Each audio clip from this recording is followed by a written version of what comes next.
புல்லுது தெரியாதுன்னு நினைக்கிறேன். புல் தெரிதலே உங்களுக்கு நண்பின் வாழ்த்துக்கள். இந்த கடைசி நாளிலும் கூட தேவன் தாமே தேவனுடைய வசனங்களை நாம் எல்லாரும் சேர்ந்து கற்றுக்கொள்ள முடியாது தேவன் கிருபை செய்திருக்கிறார். இந்நாளிலே 3 தலைப்பின் கீழே நாம் இன்றைக்கு தேவ வசனத்தை கற்றுக்கொள்ள போகிறோம்.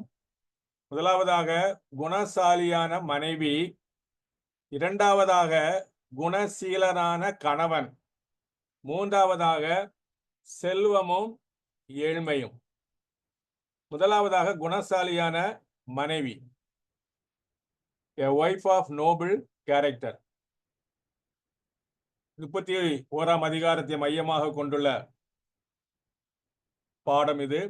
முதலாவது, கணவனால் போற்றப்படுபவள் அல்லது புகழப்படுபவள். ஏனென்றால் அவள் புருஷனுடைய இருதயம் அவளை நம்பும். 11ஆம் வசனத்துல பார்க்கிறோம், அவள் புருஷனுடைய இருதயம் அவளை நம்பும். குடும்ப வாழ்க்கையில மிகவும் தேவையான ஒரு காரியம் நம்பிக்கை, ஒருவருக்கொருவர் நம்பிக்கை. புருஷன் மனைவியை நம்பணும், மனைவி புருஷனை நம்பணும். அங்கே சந்தேகம் வந்ததுன்னா உங்க குடும்பத்துல சமானம் இருக்காது. அடுத்து, அவர் கணவன் மீது அன்பு மிகுந்தவள், பாசம் மிகுந்தவள் சொல்லி பார்க்கிறோம். அவள் உயிரோடு இருக்கிற நாளெல்லாம் அவனுக்கு தீமையே அல்ல நன்மையே செய்கிறாள். அடுத்து, அவள் பிள்ளைகளும் எழும்பி அவளை பாக்கியவதி என்கிறார்கள். அவள் புருஷனும் அவளை பார்த்து, அநேக பெண்கள் குணசாலிகளாய் இருந்தது உண்டு, நீயோ அவர்கள் எல்லாருக்கும் மேற்பட்டவள் என்று அவரை புகழுகிறார். இப்படி கணவன் மேல அன்புள்ள ஒரு மனைவி. அடுத்து, அவள் செல்வாக்கு மிக்கவள். வசனம் வாசிக்கிறேன். அவள் புருஷர் தேசத்து மூப்புகளோடு நியாயஸ்தலங்களில் உட்கார்ந்து இருக்கையில் பெயர் பெற்றவனாய் இருக்கிறான். இந்த மனைவியினுடைய திறமையான காரியங்களினால கணவனுக்கு என்ன ஆகுது? கணவனுக்கு மதிப்பு கிடைக்குது. அது நிமித்தம் மனைவிக்கும் செல்வாக்கு உண்டாது. அடுத்து, அவள் ஒரு திறமசாலி. எப்படிப்பட்ட விதத்தில் திறமசாலினா, சிறந்த உழைப்பாளி. 13ஆம் வசனத்துல பார்க்கிறோம், ஆட்டு மயிரையும் சணலையும் தேடி தன் கைகளினால் உற்சாகத்தோட வேலை செய்கிறாள். ஏதோ கடமைக்குன்னு அல்ல, உற்சாகமாய் அவள் தன்னுடைய வேலையை செய்கிறாள். ஒரு பெரிய பிசினஸ் உமன் அவள் அடுத்து 17ஆம் வசனம், தன்னை பலத்தால் இடைகட்டி கொண்டு தன் கைகளை பலப்படுத்துகிறாள். 19ஆம் வசனம், தன் கைகளை ராட்டினத்தில் வைக்கிறாள், அவள் விரல்கள் கதிரை பிடிக்கும். அவள் மற்றவர்களை வைத்து வேலை வாங்காமல் அவளே டைரக்டாக என்ன செய்யறா? உழைக்கிறதை நம்ம பார்க்கிறோம். 22ஆம் வசனம், ரத்ன கம்பளங்களை தனக்கு உண்டு பண்ணுகிறாள், மெல்லிய புடவையும் ரத்தாம்பரமும் அவள் உடுப்பு. 24ஆம் வசனம், மெல்லிய புடவைகளை உண்டு பண்ணி விற்கிறாள், கச்சைகளை வர்த்தகரிடத்தில் ஒப்புவிக்கிறாள். இப்படியாக அவள், அது மட்டுமல்ல, அவள் சோம்பலின் அப்பத்தை புசியாமல் தன் வீட்டு காரியம் எப்படி நடக்கிறது என்று கண்ணோக்கமா இருக்கிறாள். அவள் சோம்பேறித்தனமே அவள் வாழ்க்கையில காணப்படல. சில வீடுகள் என்ன செய்வாங்க, சில பெண்கள் ரொம்ப லேட்டா எழுந்திரிப்பாங்க. அது அந்த குடும்பத்துல ஒரு ஒழுங்கு வர்றதுக்கு ரொம்ப கஷ்டமா இருக்கும். ஆனா இந்த பெண்மணி குணசாலியான பெண் என்ன செய்யறா? அவள் இருட்டோட எழும்பி என்ன செய்யறா? காரியங்களை செய்யறா. அடுத்து, அவள் விவேகமும் ஞானமும் நிறைந்து காணப்படுகிறாள். அவள் வியாபார கப்பல்களை போல் இருக்கிறாள். அவள் வியாபார கப்பலை வச்சு பிசினஸ் பண்ணல, அந்த கம்பேர் பண்றாங்க. வியாபார கப்பல்களை போல் இருக்கிறாள், தூரத்தில் இருந்து தன் ஆகாரத்தை கொண்டு வருகிறாள், ஒரு வயலை விசாரித்து அதை வாங்குகிறாள், தன் கைகளின் சம்பாத்தியத்தினால் திராட்சை தோட்டத்தை நாட்டுகிறாள். அப்படி அவ ஒரு பெரிய ஒரு திறமசாலியா அவ அங்க வயலை விசாரித்து வாங்குறா. அது மட்டுமல்ல, அதனுடைய லாபத்தை வச்சு என்ன செய்யறா? புதிதாக திராட்சை தோட்டங்களை வாங்கி இப்படியாக தன்னுடைய குடும்பத்தினுடைய வருமானத்தை அவர் பெருக்கிறான்னு சொல்லி பார்க்கிறோம். அடுத்து பாருங்க, அந்த குளிர்காலத்துக்கு வேண்டிய ட்ரெஸ் அவள் ஆயத்தம் பண்ணுகிறாள். 21ஆம் வசனம், தன் வீட்டார் அனைவருக்கும் இரட்டைப்புரை உடுப்பிருக்கிறதால் தன் வீட்டாரின் நிமித்தம் குளிருக்கு பயப்படாள். ஒரு அந்த சீசனுக்கு தகுந்த மாதிரி அவ வேண்டிய ட்ரெஸ் எல்லாம் குடும்பத்துக்கு அவள் ஆயத்தம் பண்ணுகிறாள். 25ஆம் வசனம், அவள் உடை பலமும் அலங்காரமுமா இருக்கிறது, வருங்காலத்தை பற்றியும் மகிழ்கிறாள். அவள் ஒரு ஆப்டிமிஸ்டிக். இன்னைக்கு சில குடும்பங்கள்ல சில பெண்கள் பேசுகிற வார்த்தைகள் பெசிமிஸ்டிக்கா இருக்கும், ஒரு பாதகமான காரியங்களா இருக்கும். ஆனா இவளை பாருங்க, இந்த பெண்மணி வருங்காலத்தை பற்றி, தன்னுடைய ஃபியூச்சரை பற்றி அவள் சந்தோஷப்படுகிறார். அந்த அளவுக்கு ஒரு பாசிட்டிவ் அவுட்லுக். அன்பானவர்களே, நம்முடைய குடும்பத்திலும் கூட நம்முடைய பிள்ளைகளை குறித்து, குடும்பத்தினுடைய ஆசீர்வாதத்தை குறித்து நமக்கு ஒரு பாசிட்டிவ் அவுட்லுக் இருக்கணும். தேவனுடைய ஆசீர்வாதம் குடும்பத்துல வரும், பிள்ளைகளை ஆண்டவர் நல்ல நிலைக்கு வைப்பான்னு சொல்லி அப்படிப்பட்ட ஒரு பாசிட்டிவ் அட்டிட்யூட் மிக மிக அவசியம். அடுத்து 18ஆம் வசனத்துல, தன் வியாபாரம் பிரயோஜனம் உள்ளதென்று அறிந்திருக்கிறாள், இரவிலே அவள் விளக்கு அணையாதிருக்கும்.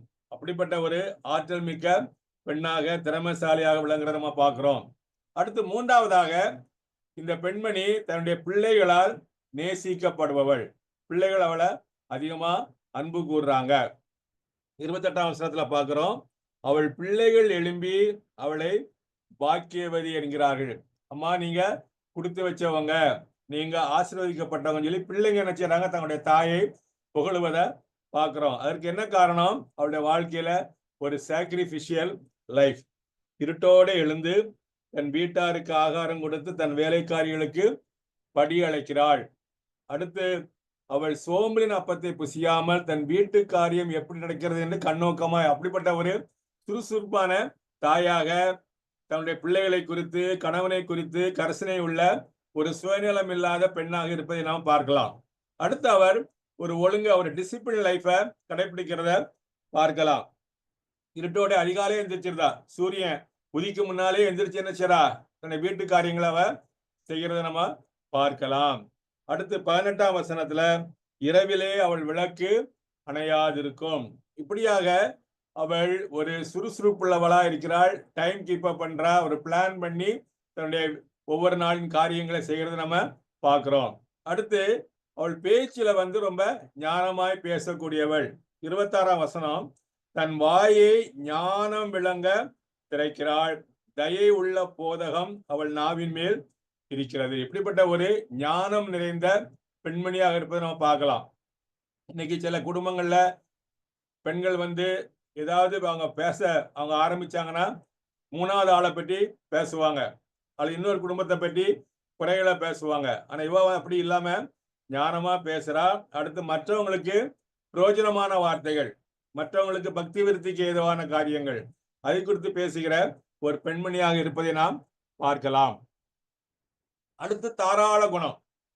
20ஆம் வசனத்துல பார்க்கிறோம், இந்த பெண்மணி சிறுமையானவர்களுக்கு தன் கையை திறந்து ஏழைகளுக்கு தன் கரங்களை நீட்டுகிறாள். சிறுமியாளர் மேலும் ஏழைகள் மீதும் கரிசனை உள்ளவள். இவ்வளவு ஒரு பண வசதி இருந்தாலும், இவ்வளவு வசதிகள் இருந்தாலும் அவருடைய வாழ்க்கையில கஞ்சத்தனம் காணப்படவில்லை. அன்பான சகோதர சகோதரிகளை, நம்முடைய வாழ்க்கையிலும் கூட நாம் தாராள மனப்பான்மையோடு நாம் இருக்க வேண்டும். பிறருக்கு உதவி செய்வதில் நாம் தாராள மனப்பான்மை இருப்பது மிக மிக அவசியம். நம்ம சுற்றிலும் அநேக பேர் உண்டு, நமக்கு தெரிந்தவங்க உண்டு, அவங்களுக்கு நம்மால் இயன்ற உதவி கண்டிப்பா செய்யணும். அடுத்து, இந்த பெண்மணி தேவனுக்கு பிரியமானவள். எனவே தான் சொல்லப்பட்டிருக்கு, சௌந்தரியம் வஞ்சனை உள்ளது, அழகும் வீண், கர்த்தருக்கு பயப்படுகிற ஸ்திரீயே புகழப்படுவாள். ஆங்கில வேதாகமத்துல charm and grace are deceptive, ஏமாற்றக்கூடியது. Beauty is vain because it is not lasting. 25 வயசுல 27 வயசுல இருக்கிற அழகு என்ன செய்யாது, 50 வயசுல 60 வயசுல இருக்காது. யாருக்குமே, கணவனுக்கும் இருக்காது, மனைவிக்கும் இருக்காது. எனவே அழகும் வீண், டெம்பரரி தான். But a woman who reverently and worshipfully fears the Lord, she shall be praised. அடுத்து ஒரு பகுதியை வாசிக்க விரும்புகிறேன். பேதுரு நிருபத்துல 1 பேதுரு 3ஆம் அதிகாரத்துல அங்க உண்மையான அழகு என்னன்னு சொல்லி பேதுரு எழுதியிருக்கிறார். பேதுரு திருமணமானவர் தெரியும் நமக்கு, அவர் எழுதியிருக்கிறார். 1 பேதுரு 3ஆம் அதிகாரம் 3ம் 4ம், மயிரை பின்னி பொன் ஆபரணங்களை அணிந்து உயர்ந்த வஸ்திரங்களை உடுத்திக் கொள்ளுதலாகிய புறம்பான அலங்கரிப்பு உங்களுக்கு அலங்காரமாய் இராமல், அது உண்மையான அலங்காரம் கிடையாது, அழியாத அலங்கரிப்பாய் இருக்கிற சாந்தமும் அமைதலும் உள்ள ஆவியாகிய இருதயத்தில் மறைந்திருக்கிற குணமே உங்களுக்கு அலங்காரமாய் இருக்க கடவது, அதுவே தேவனுடைய பார்வையில் விலையேறப்பட்டது. அப்ப தேவனுடைய பார்வையில விலையேறப்பட்ட உண்மையான அழகு என்னவா? இருதயத்துல மறைந்திருக்கிற சாந்தமும் அமைதலும் உள்ள ஆவி. அது அழியாத அலங்கரிப்பு. எத்தனை வயசானாலும், 80 வயசானாலும், 90 வயசானாலும் இந்த சாந்தமும் அமைதலும் உள்ள ஆவி என்ன செய்யாது? நம்ம வாழ்க்கையை விட்டு எடுக்கப்பட்டு போகாது. அதுதான் உண்மையான அழகுன்னு சொல்லி வேதத்துல நம்ம வாசிக்கிறோம். இந்த அழகுக்கு நம்ம வாஞ்சிப்போம், முக்கியத்துவம் கொடுப்போம். இது ஆங்கிலத்தில் அந்த நோட்ஸ் இருக்குது. அடுத்து எப்படிப்பட்டவளா இருக்கக்கூடாது? ஒரு குணசாலியான பெண் வாழ்க்கையில நம்ம எப்படிப்பட்ட இருக்கணும்னு சொல்லி பார்த்தோம். எப்படிப்பட்டவளா இருக்கக்கூடாது? சண்டைக்காரியாக இருக்கக்கூடாது. மிக மிக நல்ல ஒரு நடைமுறை ஆலோசனை. 21ஆம் அதிகாரம் 9ஆம் வசனம். சண்டைக்காரியோடே ஒரு பெரிய வீட்டில் குடியிருப்பதை பார்க்கிலும் வீட்டின் மேல் ஒரு மூலையில் தங்கியிருப்பதே நலம். 19ஆம் வசனம். சண்டைக்காரியும் கோபக்காரியுமான ஒரு ஸ்திரீயுடன் குடியிருப்பதை பார்க்கிலும் வனாந்தரத்தில் குடியிருப்பதே நலம். எனவே ஒரு குணசாலியான பெண் சண்டைக்காரியா இருக்கவே கூடாது. சண்டையை அமர்த்துகின்ற, சமாதானம் பண்ணுகின்றவர்களா இருக்க வேண்டும். இயேசு கிறிஸ்து சொன்னார்ல, சமாதானம் பண்ணுகிறவர்கள்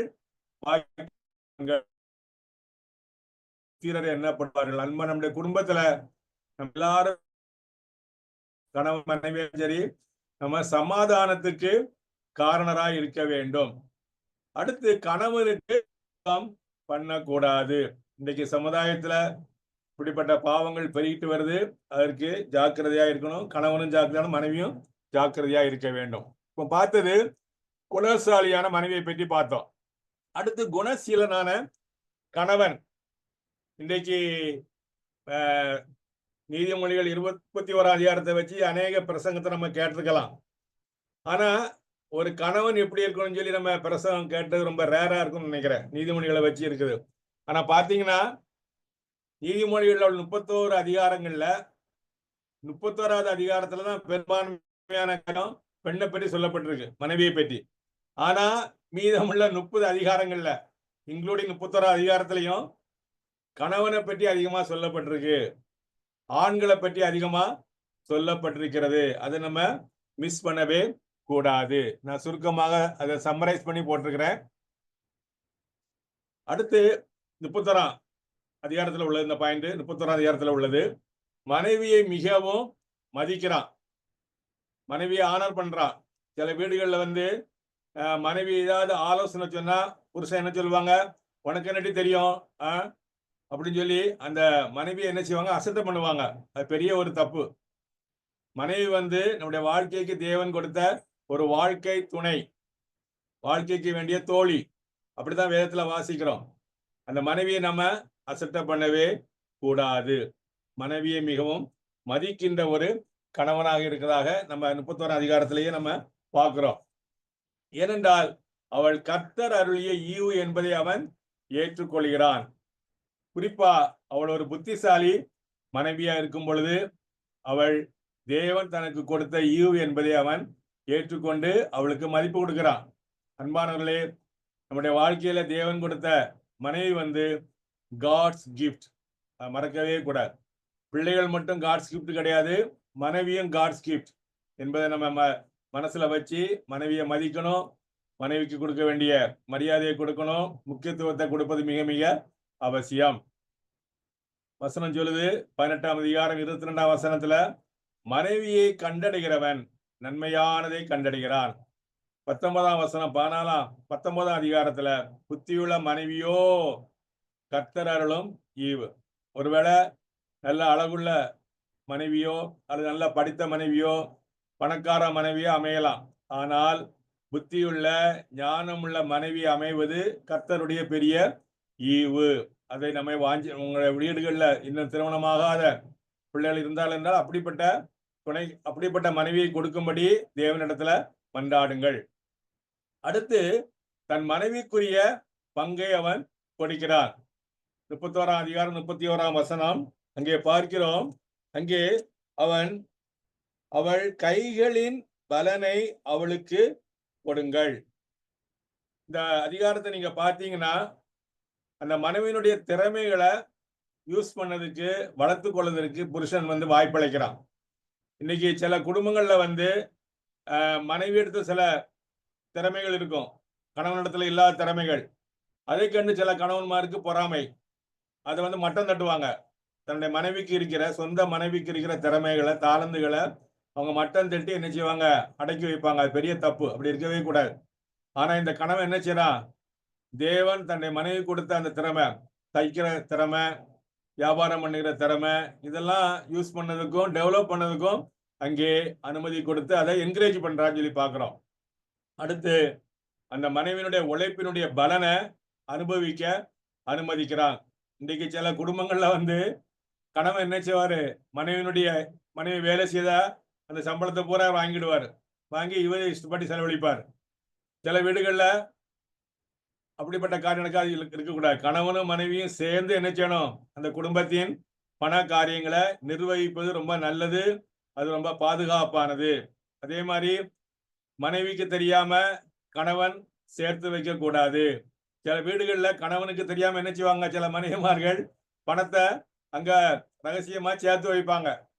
அதுவும் தவறான ஒரு காரியம். ஒருவருக்கொருவர் ஒரு ஓப்பன்னஸ் இருப்பது மிக அவசியம், பண காரியத்திலையும் கூட. அதே மாதிரி சில வீடுகள்ல கணவனுக்கு தெரியாம சில மனைவிமார் தன்னுடைய பெற்றோருக்கு உதவி பண்ணுவாங்க. அதுக்கு என்ன செய்யலாம், கணவன்கிட்ட சொல்லி கணவனுடைய அனுமதியோடு கூட அன்போட பேசி என்ன செய்யணும், பெற்றோருக்கு உதவி பண்ணா ரொம்ப ரொம்ப நல்லா இருக்கும். அதே மாதிரி கணவனும் தன்னுடைய பெற்றோருக்கு மனைவி அறிய, மனைவியினுடைய அந்த ஒத்துழைப்போடு பெற்றோருக்கு உதவி பண்ண மிக நல்ல காரியம். வேதாகமத்துல ஆண்மகன் தான் தன்னுடைய பெற்றார கவனிக்கணும்னு சொல்லி பைபிள் அப்படி இல்லை. இது நம்மளா ஏற்படுத்திக்கிட்டது. ஒரு வீட்டுல ஆண் பிள்ளைகள் பெண் பிள்ளைகள் இருந்தா ஆண் பிள்ளை தான் பார்க்கணும் தன்னுடைய பெற்றோரை அப்படின்னு சொல்லி நம்மளே ஒரு சட்டத்தை உண்டு பண்ணிக்கிட்டோம். தப்பு. ஆண் பிள்ளையானாலும் பெண் பிள்ளையானாலும் தன்னுடைய பெற்றோரை கவனிக்க அவங்களுக்கு அனுமதி கொடுக்கணும். அப்படி நிறைய குடும்பங்கள் இருக்குது. ரொம்ப நல்ல ஒரு காரியம். அதே மாதிரி தன்னுடைய மனைவியை அவன் தாராளமா புகழுகிறான், நல்லா அப்ரிஷியேட் பண்ணிக்கிறான். அப்ரிஷியேட் பண்ணது நல்ல ஒரு காரியம், அது ஒரு டானிக். அதே மாதிரி கணவன் மனைவி அப்ரிஷியேட் பண்ணணும், மனைவி புருஷனை அப்ரிஷியேட் பண்ணது ரொம்ப ஒரு காரியம். அது ஒரு பெரிய, அதே மாதிரி பிள்ளைகளை நம்ம அப்ரிஷியேட் பண்ணணும். அடுத்து அவன் தன்னுடைய மனைவிக்கு நன்றி உள்ளவனாக இருக்கிறான். தன் மனைவியை முழுமையாக நம்புகிறான்.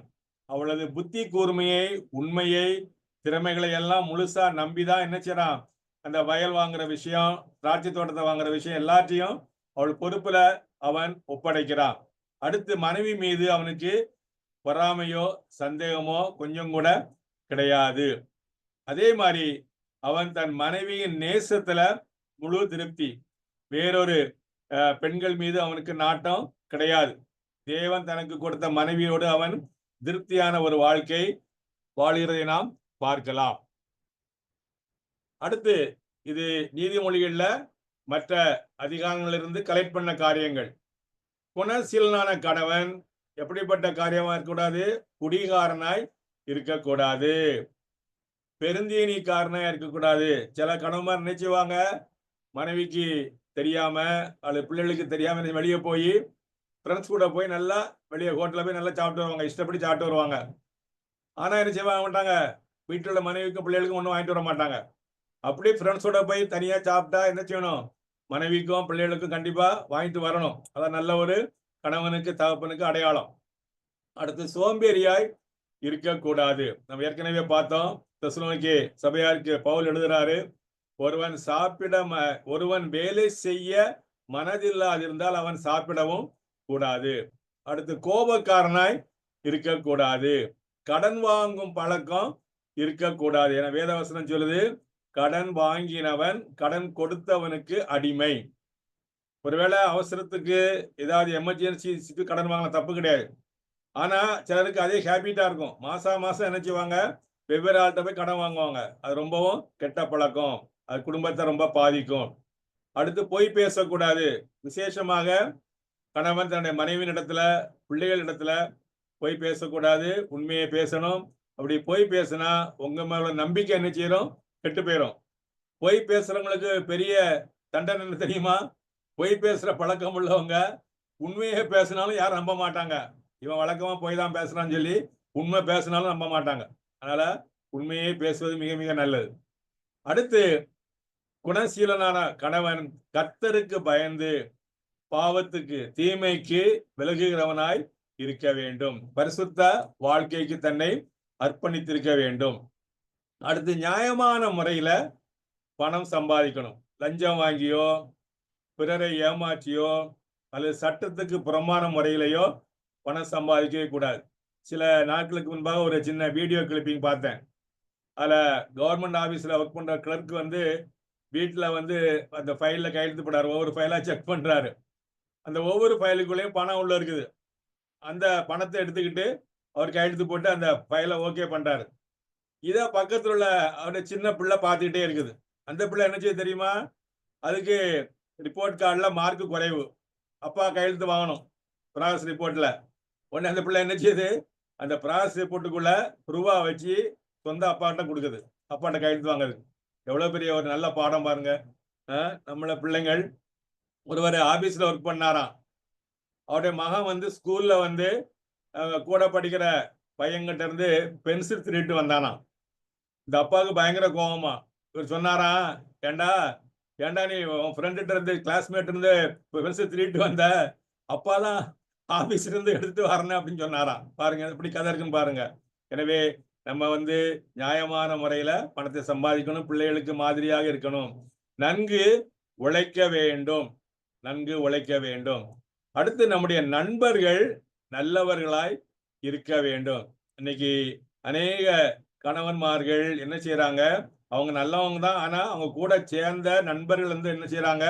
அவளை கெடுத்து விடுகிறார்கள்.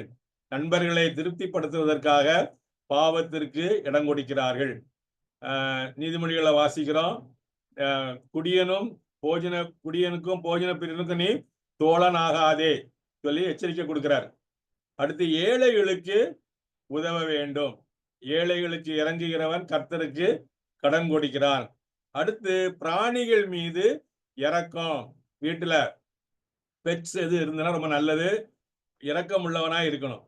பெட்ஸு கிட்ட இரக்கம் இல்லாத ஆளு பிள்ளைகள்கிட்ட நிச்சயம் இரக்கம் காட்டவே மாட்டார். பிராணிகள் மீது இரக்கம். உங்க வீட்டுல வரிசைப்பட்ட என்ன செய்யுங்க? நல்ல பெட்ஸ் வாங்கி வைங்க. பிள்ளைகளுக்கு அதை அளவு பண்ணுங்க. அது பிள்ளைகளுக்கு நல்லது, குடும்பத்துக்கும் நல்லா இருக்கும், மைண்டுக்கு பெரிய ரிலாக்ஸா இருக்கும். எங்க வீட்டுல சில பெட்ஸ் இருக்குது, அது எங்களுக்கு ரொம்ப நல்லா இருக்கும். அப்படி பெட்ஸ் இருக்கு, ரொம்ப நல்ல காரியம். இது வந்து இங்கிலீஷ்ல போட்டிருக்கிறேன். அடுத்த பாடம், செல்வமும் ஏழ்மையும். முக்கியமான பாடம் நீதிமொழிகள்ல. இதை பற்றி நம்ம ஒரு பேலன்ஸ்ட் அறிவு இருப்பது ரொம்ப ரொம்ப முக்கியம். அன்பான செல்வமும் ஏழையும், ரிச்சஸ் அண்ட் பாவர்ட்டி, நீதிமொழிகள் புத்தகத்துல என்ன கற்றுக்கொள்கிறோம்? முதலாவது, செல்வத்தை குறித்து, ஐஸ்வர்யத்தை குறித்து என்ன பார்க்கிறோம்? சாதகமான காரியங்கள், இது நமக்கு ஓரளவுக்கு பாதுகாப்பு கொடுக்குது. ஆத்திர அவசரத்துக்கு ஏதாவது எதிர்பாராத செலவு வந்தா நமக்கு பாதுகாப்பா இருக்கிறது. அடுத்து, நமக்கு நண்பர்கள் கிடைப்பாங்க நம்மகிட்ட பணம் இருந்ததுன்னா. அடுத்து, அது செல்வாக்கு உள்ளதா இருக்கிறது. பணம் வந்து விடுதலையோடு நான் பேசக்கூடிய தன்மை உள்ளவங்களா இருக்குது. இந்த வசனங்களாம் நீங்க தியானிச்சு பாருங்க. நேரம் இல்லாதபடினால இந்த வசனங்கள் எல்லாம் நம்ம தியானிக்க முடியல. நீங்களே தியானித்துக் கொள்ளுங்க.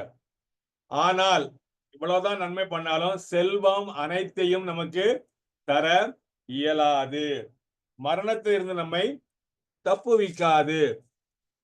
நீதிமொழிகள் 10ஆம் அதிகாரம் 2ஆம் வசனம். அநியாயத்தின் திரவியங்கள் ஒன்றுக்கும் உதவாது, நீதியோ மரணத்துக்கு தப்புவிக்கும். 11ஆம் அதிகாரம் 4ஆம் வசனம். கோபாக்கினை நாளில் ஐஸ்வர்யம் உதவாது, நீதியோ மரணத்துக்கு தப்புவிக்கும். தேவனுடைய ஆசீர்வாதத்தை பணம் கொடுத்து வாங்க முடியாது, நரகத்துக்கு தப்ப முடியாது, ஆண்டவருக்கு நிறைய காணிக்கை கொடுத்த மனுஷனுடைய மோட்சத்துக்கு போக முடியாது. பணம் அதுக்கு யூஸ்லெஸ். அடுத்து, தங்கள் செல்வத்தை நம்புறவங்க அவங்க விழுந்து போவார்கள். 28ஆம் வசனம், 11ஆம் அதிகாரம். தன் ஐஸ்வர்யத்தை நம்புகிறவன் விழுவான். பணத்தை நம்பினா எல்லாம் நம்ம சாதிச்சிடலாம் நினைச்சு ஏமாந்து போகாதீங்க. செல்வத்தை சேர்ப்பது எப்படி, அல்லது பணக்காரன் ஆவது எப்படி நம்ம நியாயமான முறையில சம்பாதிக்கிறது தப்பே கிடையாது. கடினமாக உழைச்சி நியாயமான முறையில் நம்ம பணம் சம்பாதிப்பது ரொம்ப ரொம்ப நல்லது. அடுத்து, சுதந்திரிக்காமல் உழைத்து சம்பாதிப்பது நல்லது. ஒருவேளை சிலருக்கு என்ன ஆகும், அவங்க அப்பா அம்மா விட்டு போன சொத்து, தாத்தா பாட்டி விட்டு போன சொத்து இருக்கும், தப்பு கிடையாது. ஆனா சிலர் என்ன செய்வாங்க, அதை வச்சு என்ன செய்வாங்க, அதை செலவழிச்சு இவங்க ஒழுங்கா வேலைக்கு போக மாட்டாங்க. அந்த தாய் தகப்பன் கொடுத்த சொத்தை வித்து என்ன செய்வாங்க, குட்டிச்சோறு ஆக்கிடுவாங்க. இவங்க வேலைக்கு போக மாட்டாங்க, சோம்பேறியா இருப்பாங்க, அல்லது குடிச்சு வெறிச்சு எல்லாத்தையும் வீணாக்கி விடுவாங்க.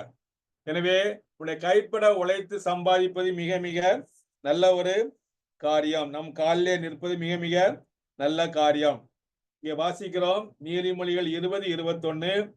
ஆரம்பத்திலே துரிதமாக கிடைத்த சுதந்திரம் முடிவிலே ஆசீர்வாதம் பெறாது. அதே மாதிரி நம்ம என்ன செய்யணும், கைப்பாடாய் சேர்க்கிறவன் விருத்தி அடைவான். இன்னைக்கு ஸ்டாக் மார்க்கெட்ல அல்லது மற்ற குயிக் மணி அப்படின்னு சொல்லி என்ன செய்யறாங்க, இன்னைக்கு உடனடியா சீக்கிரம் பணக்காரன் ஆவதற்கு குறுக்கு வழிகளை கையாளுறாங்க. சிலர் என்ன செய்யறாங்க, சட்டத்துக்கு விரோதமான காரியங்களை செய்யறாங்க. அப்படி செய்வது மிக மிக ஆபத்தை விளைவிக்கும். கொஞ்சம் கொஞ்சமா சேர்த்து கொஞ்சம் கொஞ்சமா உழைச்சி என்ன செய்யணும், பணத்தை சேகரிக்க வேண்டும்.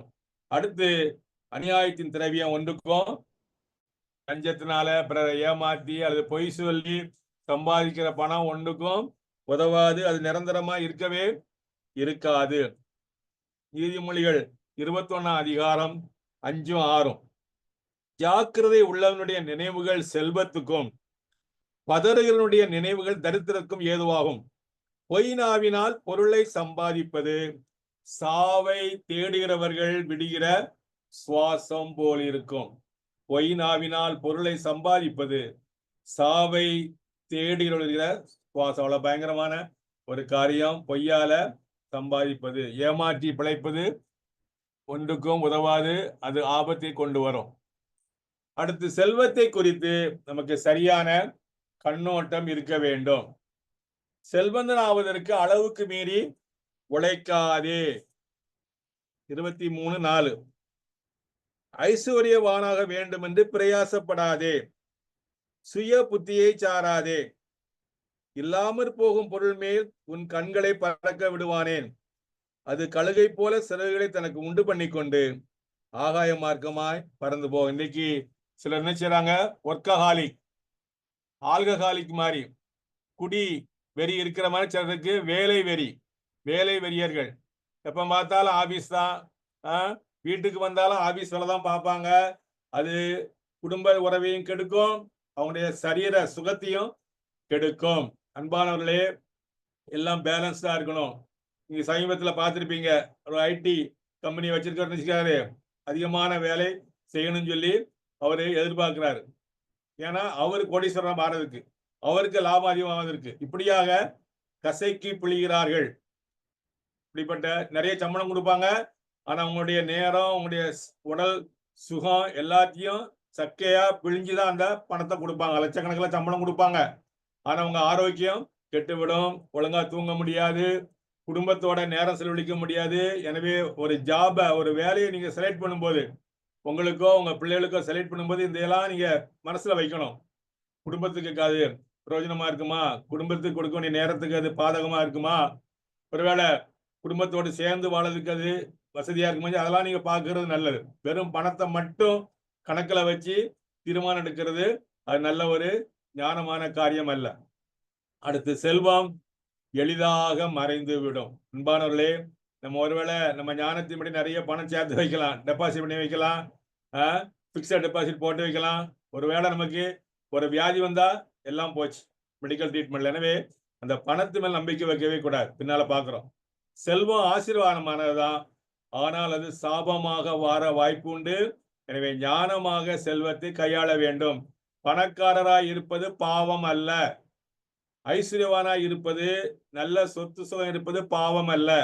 ஆனால் தேவன் நமக்கு கொடுத்ததை எப்படி நம்ம பயன்படுத்துறோம், அது ரொம்ப ரொம்ப முக்கியம். பாருங்க, ஒரு எச்சரிப்பை பாருங்க. ஐஸ்வர்யம் விருத்தியானால் இருதயத்தை அதன் மேல் வைக்காதேயுங்கள். ஐஸ்வர்யம், செல்வம் நமக்கு கடவுளா மாறக்கூடாது. முதலிடம் தேவனுக்கு. சிலருக்கு வாழ்க்கையில முதலிடம் அவங்க செய்யற வேலை, சிலருக்கு அவங்களுடைய சேவிங்ஸ். அது பெரிய ஒரு தப்பு. அது தேவனுக்கு பிரியம் கிடையாது. தேவனுக்கு அது ஆசீர்வாதத்தை நமக்கு கொண்டு வராது. ஐஸ்வர்யமா இருப்பது தப்பு இல்ல, ஆனா நம்ம நம்பிக்கை அதன் மேல இருக்கக்கூடாது. எனவே தான் தீமோத்தேயுக்கு எழுதுறாரு பவுல் அப்போஸ்தலன், நீ இதை டீச் பண்ணு, உன் சபையில உள்ள உன் பொறுப்புல உள்ள பணக்கார விசுவாசிகளுக்கு இதை கட்டளையா சொல்லுன்னு சொல்றாரு. என்ன சொல்றாரு? இவ்வுலகத்திலே ஐஸ்வர்யம் உள்ளவர்கள் இருமாப்பான சிந்தை உள்ளவர்களாய் இராமலும், நிலையற்ற ஐஸ்வர்யம், டெம்பரரி ஐஸ்வர்யம், அதன் மேல நம்பிக்கை வையாமலும். யார் மேல நம்பிக்கை வைக்க சொல்றாரு? நாம் அனுபவிக்கிறதற்கு சகலவித நன்மைகளையும் நமக்கு சம்பூர்ணமாய் கொடுக்கிற ஜீவனுள்ள தேவன் மேல் நம்பிக்கை வைக்க வேண்டும். எனக்கு ரொம்ப பிடித்தமான ஒரு காரியம். தேவனுடைய குணாதிசயம் எப்படிப்பட்ட குணமா, நம்முடைய ஆண்டவர் எப்படிப்பட்டவரா? நாம் இந்த உலகத்துல நமக்கு அனுபவிப்பதற்கு நமக்கு வேண்டிய சகலவித நன்மைகளையும் நமக்கு சம்பூர்ணமாய் கொடுக்கிற ஜீவனுள்ள தேவன். எனவே நம்முடைய நம்பிக்கை என்ன செய்யணும்? அவர் மேலேயே இருந்தா அது ரொம்ப சேஃப். அடுத்து நம்ம என்ன, பணக்காரங்க என்ன செய்யணுமா? நன்மை செய்யவும், நற்கிரியைகளில் பணக்காரங்களா இருக்கணுமா? நல்ல காரியங்கள்ல, நல்ல குணத்துல தாராளமாய் கொடுக்கிறவர்களும் உதார குணம் உள்ளவர்களும் நித்திய ஜீவனை பற்றி கொள்ளும்படி வருங்காலத்திற்காக தங்களுக்கு நல்ல ஆதாரத்தை பொக்கிஷமாக வைக்கும் அவர்களுக்கு கட்டளையிடு.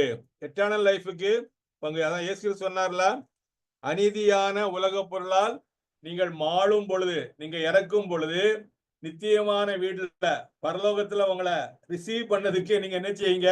இந்த உலகத்துல உயிரோடு இருக்கும் பொழுது உங்கள்கிட்ட இருக்கிற பணத்தை வச்சு நீங்க என்ன செய்யுங்க? சிநேகிதரை சம்பாதியுங்கள். அன்பானவர்களே, நம்ம ஷாலோம்ல கர்த்தர் சித்தமான இந்த மே மாசம் 2 கேம்ப் நடக்குது வாலிபர்களுக்கு, ஆண்களுக்கும் பெண்களுக்கும். அதுல இன்வெஸ்ட் பண்ணுங்க. இன்னைக்கு அநேகருக்கு இந்த வாலிபர் ஊழியம் ரொம்ப அட்ராக்டிவ் கிடையாது, ஆனா அது குட் இன்வெஸ்ட்மெண்ட். வாலிபர்களுக்கு நம்ம கொடுக்கிற காணிக்கைகள், வாலிபர் ஊழியத்துக்காக நம்ம எடுக்கிற பிரயாசங்கள் நல்ல ஒரு முதலீடு, பரலோக முதலீடு. அதற்கு நீங்க நல்லா கொடுங்க. காணிக்கை கொடுத்து லட்சக்கணக்கான தேவைகளை சந்தியுங்க. 30 60 வாலிபர்கள் அவங்க ஆசீர்வதிக்கப்பட போறாங்க. அது தேவனுடைய ராஜ்யத்துக்கு பெரிய மகிமையை கொண்டு வருவாங்க. ஆனால் வருங்காலத்திற்கு தங்களுக்கு நல்ல ஆதாரத்தை பொக்கிஷமாய் வைங்க. இயேசு சொன்னார்ல, பரலோகத்திலே உங்களுக்கு பொக்கிஷங்களை சேர்த்து வையுங்கள். பூலோகத்தில் இருக்க நிச்சயம் கரையான் பிடிச்சு போகும். ஒருவேளை நம்ம பேங்க்ல இருக்கிற நம்ம பணங்கள்லாம் ஒருவேளை திவாலா போனா எல்லாம் வேஸ்ட். இன்னொரு வசனத்தை ஆண்டவர் ஞாபகப்படுத்துறாரு எனக்கு. உபாகமம் 8ஆம் அதிகாரம் 16, 17, 18 மிக முக்கியமான வசனம். உபாகமம் 8ஆம் அதிகாரம் 16, 17, 18. உன் பிதாக்கள் அறியாத மன்னாவினால் வனாந்தரத்திலே உன்னை போஷித்து வந்தவருமான உன் தேவனாகிய கர்த்தரை நீ மறவாமலும். நல்லா கவனிங்க. என் சாமர்த்தியமும் என் கைபலனும் இந்த ஐஸ்வர்யத்தை எனக்கு சம்பாதித்தது என்று, நல்லா கவனிங்க, நீ உன் இருதயத்தில் சொல்லிக் கொள்ளாமலும் இருக்க எச்சரிக்கையா இருந்து. என் சாமர்த்தியம், என் படிப்பு, என் வேலை, என் ஞானம், என் புத்தி, அதனால என் திறமையினால இவ்வளவு பணம் நான் சேர்த்தேன், அல்லது மாசம் மாசம் இவ்வளவு சம்பளம் வருது அப்படின்னு சொல்லி இருதயத்துல கூட நினைக்காத, மனசுல கூட நீ நினைக்காத, ஜாக்கிரதை சொல்லி தொடர்ந்து என்ன சொல்றாரு பாருங்க. உன் தேவனாகிய கர்த்தரை நினைப்பாயாக, அவரே உன் பிதாக்களுக்கு ஆணையிட்டு கொடுத்த தம்முடைய உடன்படிக்கையை உறுதிப்படுத்தும்படி இந்நாளில் உனக்கு உண்டாயிருக்கிறது போல ஐஸ்வர்யத்தை சம்பாதிக்கிறதற்கான பலனை உனக்கு கொடுக்கிறவன். எனக்கு ரொம்ப பிடித்தமான பகுதி. நான் என்னை தானே எனக்குள்ள நான் பேசிக்கிடுவேன். நான் ஒரு ஊழியத்தில் இருக்கிறதுனால கர்த்தருடைய பிள்ளைகள், தேவன் எனக்கு ஈவாய் கொடுத்த பிள்ளைகள் எங்களுக்கு மாதம் மாதம் உதவி பண்றாங்க. எங்களுடைய தேவைகள் சந்திக்கப்படுது. ஆனா என்னுடைய நம்பிக்கை அவங்க மேல இருக்கக்கூடாது. என்னுடைய பிள்ளைகளுக்கோ அல்லது எனக்கு காணிக்கை கொடுக்கவங்களுக்கோ தேவன் நல்ல வேலை கொடுத்தாதான், அது மட்டுமல்ல சுகம் கொடுத்தாதான் எனக்கு மாசம் மாசம் அவங்க காணிக்கை அனுப்ப முடியும். அது மட்டுமல்ல, அவங்களுடைய உள்ளத்துல எனக்கு கொடுக்கணும்னு சொல்லி ஒரு இஷ்டம் இருக்கணும். பிள்ளைகளா இருந்தாலும் கட்டாயப்படுத்த முடியாது. பிள்ளைகள் மட்டுமல்ல, மருமகமார் ஹெல்ப் பண்ணணும். மருமகமார் சம்மதிச்சாதான் மகன்கள் எனக்கு கொடுக்க முடியும் காணிக்க. அதை செய்யறது யாரு? ஆண்டவர் செய்யறார். ஒருவேளை அவங்க எனக்கு ஹெல்ப் பண்ண முடியாட்டா, என் நம்பிக்கை அவங்க மேல இருந்தா நான் என்ன செய்வேன்? ஏமாந்து போயிடுவேன். ஆனா என் நம்பிக்கை கர்த்தருடைய கிருபையால எல்லா நன்மைக்கும் ஊற்றாகிய தேவன் மேலே இருக்கிறது. அவதான் ஊற்று. நமக்கு வரக்கூடிய எப்படி ஒரு தண்ணி வந்து பல விதத்துல நமக்கு வருது. தண்ணி குழாயில இருந்து வரலாம், கிணத்துல இருந்து வரலாம், ஆத்துல இருந்து வரலாம். ஆனா அது மொத்தத்துல எங்க இருந்து வருது? ஊற்றுல இருந்து வருது. அன்பானவர்களே, நம்முடைய எல்லா தேவைகளுக்கும் ஊற்றாகிய தேவனை சார்ந்து கொள்ளுவோம். ஊற்றாகிய தேவனை சார்ந்து கொள்வோமானால் நமக்குடைய நன்மைகள் எந்த விதத்துல வந்து அது சிலந்து அடப்பட்டு போனாலும் தடப்பட்டு போனாலும் வேற விதத்துல ஆண்டவர் நமக்கு தருவார் என்பதிலே சந்தேகமே இல்லை. மனசுல கூட நினைக்க கூடாதான், ஏன் ஞானம் ஏன் புத்தி என்றது. ஆண்டவரையே நாம் சார்ந்திருப்பது மிக மிக அவசியம். அடுத்து ஏழ்மையை குறித்து சிலர் என்ன செய்யறாங்க? அவங்களுடைய கண்ட்ரோலுக்கு மிஞ்சி என்ன அவங்க அதனால என்ன சில ஏழைகளா இருக்கிறாங்க. ஃபார் எக்ஸாம்பிள், பிறருடைய பேராசைனால இவங்களுக்கு பணம் கிடைக்காம இருக்கு, இவங்களை ஏமாத்துறாங்க, அல்லது இவங்களுக்கு சம்பளம் ரொம்ப குறைய கொடுக்குறாங்க. இன்னைக்கு பெரிய சமுதாயத்துல சீர்கேடு என்ன?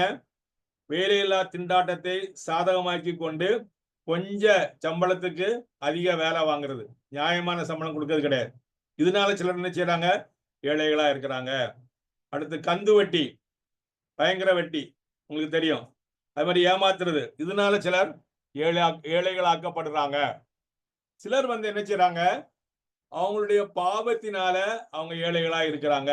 ஃபார் எக்ஸாம்பிள், சோம்பேறித்தனத்தினால அவங்க வேலை செய்யாதபடியினால, சரியா உழைக்காதபடியினால, ஒருவேளை வேலை இருந்தாலும் அதை முழு மனசா செய்யாம அதுல கள்ளத்தனம் பண்றதுனால அவங்க ஏழைகளா இருக்கிறாங்க. அடுத்து கடிந்து கொள்ளுதலுக்கு புத்திமதிக்கு செவி கொடுக்காதபடியினால ஏழைகளா இருக்கிறாங்க. சிலருடைய வாழ்க்கையில சிற்றின்பங்கள், மாம்ச இச்சைகள், அதனால அவங்களுடைய பணம் எல்லாம் அதுல வேஸ்டா போகுது, உடல் சுகம் கெடுது. அது மாதிரி குடிப்பழக்கம், பெருந்தீனி, அடுத்து முக்கியமில்லாத காரியங்கள்ல நேரத்தை வேஸ்ட் பண்றது, இதனால என்ன செய்யலாம்? சிலர் ஏழைகளாகலாம். அடுத்து இயற்கை சீற்றங்கள். இப்போ வயநாடுல வந்தது, வயநாடுல பெரிய அங்க நிலம் அழிஞ்சு போச்சு. இந்த மாதிரி வெள்ளங்கள் வரலாம், பூமி எதிர்ச்சி வரலாம். அதனால சொத்து சுகத்தை இழந்து ஏழைகளாகலாம். அதே மாதிரி தேவனுடைய சிக்ஷை, சிலருக்கு என்ன செய்யலாம்? தேவன் அவங்களுடைய பணத்துல கை வச்சாதான் அவங்களுக்கு புரியும், அவங்க சரியாவாங்க, அப்படி நடக்கலாம். அடுத்து கிறிஸ்துவுக்காக உபத்திரவப்படுவதனால், கிறிஸ்துவ விசுவாசியா இருப்பதனால அவங்களுடைய உடைமைகள் பறிக்கப்படலாம். உலகத்தின் பல பாகத்துல நடந்துட்டு இருக்குது. நம்முடைய உடன் சகோதர சகோதரிகள் கிறிஸ்துவை பற்றிய விசுவாசத்திற்காக தங்களுடைய உடைமைகளை, பொருட்களை இழந்து அவர்கள் ஏழ்மைக்கு தள்ளப்படுகிறார்கள். அடுத்து ஈகையும் பேராசையும். ஈகையை குறித்து என்ன சொல்லுது? பிறருக்கு உதவியை பற்றி நீதிமொழிகள் என்ன பார்க்கிறோம்? நம்ம ஏழைகளுக்கு நம்ம கொடுக்க வேண்டும். அடுத்து உன் விளைவின் எல்லா முதற்பணங்களாலும் தேவனை கர்த்தரை கனம் பண்ணு. தேவனுக்கு நம்ம கொடுக்க வேண்டியதை கொடுக்க வேண்டும், சந்தோஷமா கொடுக்கணும். அப்படி கொடுக்கும்போது நமக்கு மகிழ்ச்சி உண்டாகும். தேவனுடைய ஆசீர்வாதத்தை நம்ம சுதந்திரித்துக் கொள்ளலாம். அருமையான ஒரு வசனம் பாருங்க. பவுல் சொல்றாரு, சுவிசேஷத்தில் இல்லாத ஒரு வசனம், வாங்குகிறதை பார்க்கிலும் கொடுக்கிறதே பாக்கியம். ஆங்கில வேதாகமத்தில் ஆம்பிளிஃபைட் பைபிள்ல, it is more blessed and brings greater joy to give than to receive. அன்பானவர்களே, பிறரிடமிருந்து நம்ம எவ்வளவுதான் நன்கொடையா அல்லது கிஃப்டா வாங்கினாலும் நம்ம கொஞ்சத்தை பிறருக்கு கொடுக்கும் பொழுது அது தனி சந்தோஷம்தான், தனி மகிழ்ச்சி தான். எனவே நம்ம பிறருக்கு கொடுக்கின்றவர்களாய் இருக்க வேண்டும். தேவன் அதை எதிர்பார்க்கிறாரு, அதை ஆசைப்படுறாரு. அப்படியாக நம்ம என்ன செய்யணும்? பரலோகத்துல பொக்கிஷத்தை சேர்த்து வைக்க வேண்டும். பேராசை குறித்து பார்க்கலாம். பேராசை எப்படிப்பட்டது? ஆசை தீராது, இன்னும் பணம் வேணும், இன்னும் பணம் வேணும். அட்டை வந்து ரத்தம் எவ்வளவு குடிச்சாலும் அது ஆசை தீராது, குடிச்சுக்கிட்டே இருக்கும். அதே மாதிரி தீராத ஆசை. அன்பானவர்களே, நேற்று நான் சொன்னேன், உலகத்துல யார் ஐஸ்வர்யவான்கள், யார் பணக்காரர்? மன திருப்தியோடு இருக்கிறவங்க, போதும் என்ற மனதோடு இருக்கிறவங்க தான் பெரிய பணக்காரங்க. இல்லாதபடி கோடீஸ்வரராக இருந்தாலும் திருப்தியற்ற மனது இருந்தால் அவங்க ஏழைகள் தான். ஆசைக்கு நம்ம ஒரு அளவு இருக்கணும். அடுத்து சோம்பேறித்தனம், மாய்மாலம், அடுத்து பேராசையின் ஆபத்து. பொருளாசைக்காரன் தன் வீட்டை கலைக்கிறான். சொந்த வாழ்வுல பிரச்சனைகள், குடும்பத்துல பிரச்சனைகள், பேராசையினால. எனவே நமக்கும் பிறருக்கும் துன்பத்தை தவிர்க்க நாம் பேராசை அற்றவர்களாக மன திருப்தியோடு இருப்பது மிக மிக அவசியம். இப்படியாக நீதிமொழிகளின் புத்தகத்துல செல்வத்தை குறித்தும், ஏழ்மையை குறித்தும், ஈகையை குறித்தும், பேராசையை குறித்தும் நாம் ஞானத்தை பெற்றுக்கொள்ளலாம். தேவனுடைய ஆசீர்வாதத்தால் நாம் நியாயமான உழைப்பால் கிடைக்கும் செல்வத்தையும், உற்சாகமான இருதயத்தில் இருந்து உண்டாகும் ஈகை குணத்தையும் அனுபவிக்கலாம். பொருளாதார ரீதியாக ஆசீர்வதிக்கப்படும் பொழுது அங்கே பெருமைக்கோ தவறான உபயோகத்துக்கோ இடமில்லை. தேவன் நமக்கு கொடுத்திருக்கும் செல்வத்தை சரியான முறையில் பயன்படுத்த தேவன் தேவையான ஞானத்தையும் கிருபையும் நமக்கு அருள்வாராக. ஜெபிக்கலாம். அன்பின் பரலோக பிதாவே, நாங்கள் உம்மை ஸ்தோத்திரிக்கிறோம்.